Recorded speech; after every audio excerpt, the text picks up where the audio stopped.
ইনি হচ্ছেন 25 years by profession teacher.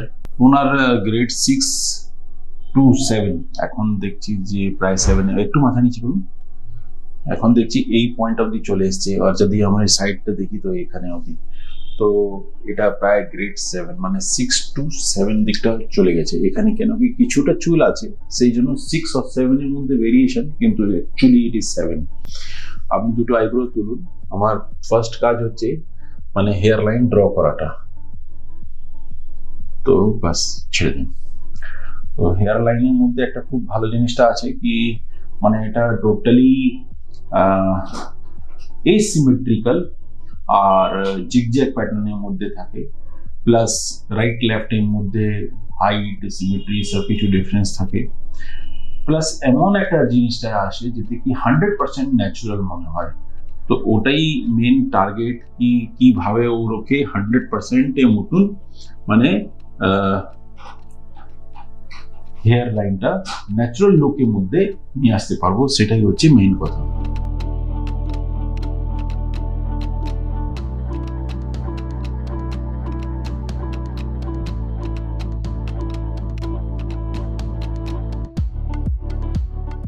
এখান থেকে এখানে অবধি এই সামনে যেটা দেখতে পারেন, একে জোন 1 যদি বলি আমি, এটা হাইপোথেটিক্যাল জোনস, আর এটাকে জোন 2 যদি বলি, তাহলে কিন্তু হচ্ছে কি জোন 1 এ আমাকে ডেন্সিটিটা বেশি করে দিতে হবে, জোন 2 এর ডেন্সিটিটা আমাকে কমাতে হবে।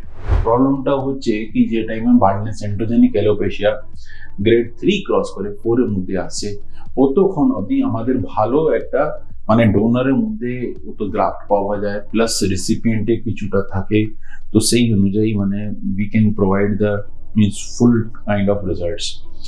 যে টাইমে গ্রেড 5, 6, 7 চলে যাচ্ছে, ডোনার এরিয়ায় রিলেটিভলি অ্যামাউন্টটা কমে যাচ্ছে, আর রিসিপিয়েন্ট অ্যামাউন্ট যেটা হচ্ছে সেটা অনেক বড় হয়ে যাচ্ছে, অনেক বড় কম্পারেটিভ, বেসিক্যালি এটা রিলেটিভ টার্ম, এটা টোটালি রিলেটিভ টার্ম।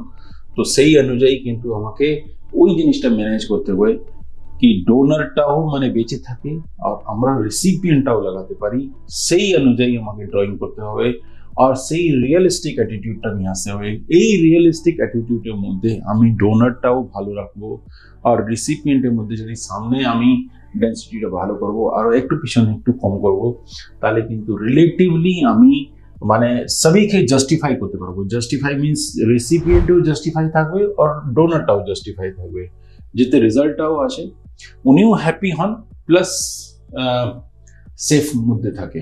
একটা সেফটি একটা বড় কথা, তো সেই মধ্যে থাকতে হয়। আর এই পার্টের ডেন্সিটিটা বেশি আসবে, এই পার্টের ডেন্সিটি ওর থেকে কম আসবে, ঠিক। তো দেখুন এই পয়েন্টটা হচ্ছে, এই পয়েন্ট অফ দি বার্ডনেস চলে এসছে, তো I am filling the hairs over here, কি যদি দেখা হয় আমি মানে এটা টাচ করলে বোঝা যাচ্ছে হেয়ারস আছে, কিন্তু এই যে ডেন্সিটিটা যেটা ভালো ডেন্সিটি হওয়ার কথা, সেটা কিন্তু এখানটা আমি পাচ্ছি না। তো দিস ইজ হচ্ছে লোয়ার লিমিট অফ বার্ডনেস চলে এসছে অলমোস্ট। আর এখান থেকে যদি আমরা চলি, তো এইখান থেকে আমরা এই পয়েন্ট থেকে ধরে রাখুন কি ডোনার এরিয়াটা পাওয়া যাচ্ছে। তো এই দুটো পয়েন্টের মধ্যে আমাকে মানে একদম সেফেস্ট পয়েন্টের মধ্যে যেতে হবে। তো সেফেস্ট পয়েন্টের মধ্যে যাওয়ার জন্য মার্কিং এ ল্যান্ডমার্কস ভেরি ইম্পর্টেন্ট। এই ল্যান্ডমার্কস এর মধ্যে থাকতে হবে।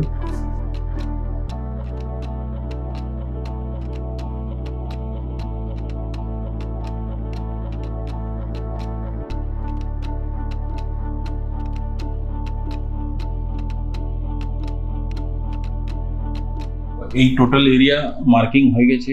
তো টোটাল এরিয়ার মধ্যে আমি এফইউটি বের করব, এটা হচ্ছে আপার মার্জিন, এটা হচ্ছে লোয়ার মার্জিন। যে টাইমে বের করে দেওয়া হবে সে টাইমে এটা দুটোই আপার টু লোয়ার জয়েন হয়ে যাবে। মানুষটা ভয় পায় কি এখানে কি একটা বড় গর্ত হয়ে থাকবে, তো সে তেমন কিছু গর্ত হয়ে থাকবে না, এই দুটো জুড়ে যাবে। আর খুব ইজিলি স্ক্যাল্পে ভ্যাসকুলারিটিটা খুবই ভালো থাকে আর খুব তাড়াতাড়ি হিল করে যায়। তো আমরা প্রসিড করতে পারবো এটা নিয়ে। আজকে মানে হেয়ার ট্রান্সপ্লান্ট নিয়ে আপনি খুশি? ঠিক, ওকে, থ্যাংক ইউ। বাকি যে জিনিসটা হবে সেটা আমরা কিন্তু পরে দেখাবো। ওকে।